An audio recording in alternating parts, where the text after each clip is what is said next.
किराया बहुत महत्वपूर्ण हो सकता है, आपको किराए पर पहुंचना है, पर किराया महत्वपूर्ण होते हुए आप नाव पर बैठ के यात्रा करेंगे और नाव जो चलावेगा वो तो मल्लाही चलावेगा। और ऐसी स्थिति में किराए की अपेक्षा भी जब आप नौका में बैठे हैं तो चलाने वाले का महत्व होगा, चलाने वाले आपको सही दिशा ले जाएगा।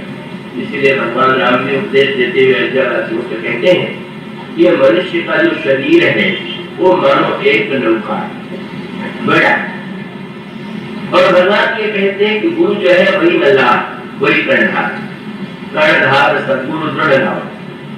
बड़े महत्व से सूत्र है जिसका अभिप्राय कि नदी में नाव हो तो नाव होने मात्र से कोई व्यक्ति नाव पर आप बैठ गए तो बैठ जाने से ही क्या आपके उद्देश्य की पूर्ति हो जाएगी?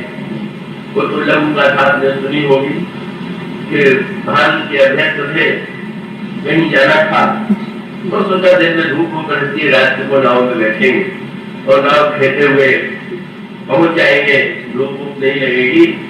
रात को नाव में बैठ गए, रात भर नाव खेते रहे। जब प्रकाश हुआ तो देखते हैं कि वो तो जहां चले थे वहीं पर सोचने लगे क्या हुआ, रात भर में नाव खेता रहा।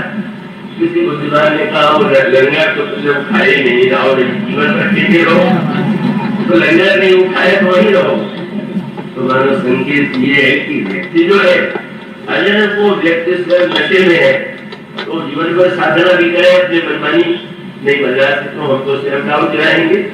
इसलिए भगवान कहते हैं कि मनुष्य का शरीर नौका है और वो संसार सागर में थपेड़ों से बाहर न, अगर नदी में नाव में कोई मल्लाह नहीं है तो जैसे जिस ओर की हवा बहेगी उधर नाव चली जाएगी, उस नाव का कोई देर चलती और बहती रहेगी पर कहीं पहुंचेगी।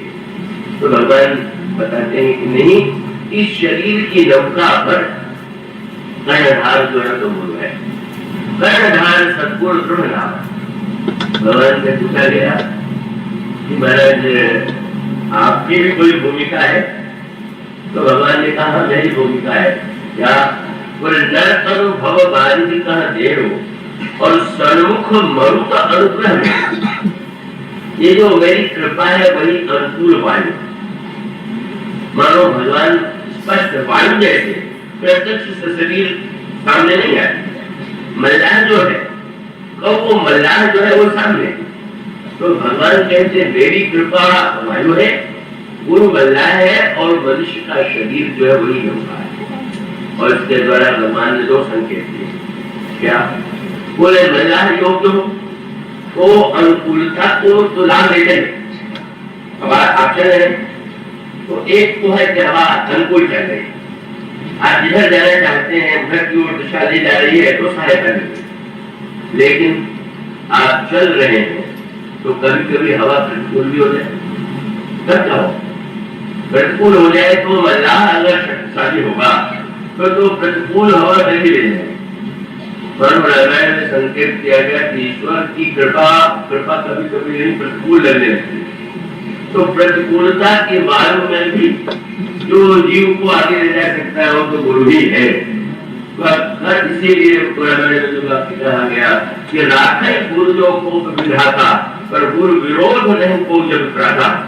उसका अभिप्राय यह है कि भगवान मनुष्य स्वयं संकेत करना चाहते हैं कि साधक को नाव में अगर उतर करने लगे तो लक्ष्य तक पहुंचाएगा तो पहुंचेगा ही। पार्वती जी ने जो सूत्र दिया उस सूत्र का मूल अभिप्राय यही है कि हमारे लक्ष्य की उपलब्धि के लिए ये जो गुरु है वही सर्वश्रेष्ठ है। और इसीलिए भगवान गुरु वशिष्ठ के आश्रम में ही जाते हैं, वहां शास्त्र का अध्ययन करते हैं। शास्त्र का अध्ययन करने के पश्चात भगवान श्री राम वहीं पर शस्त्र भी धारण करते हैं।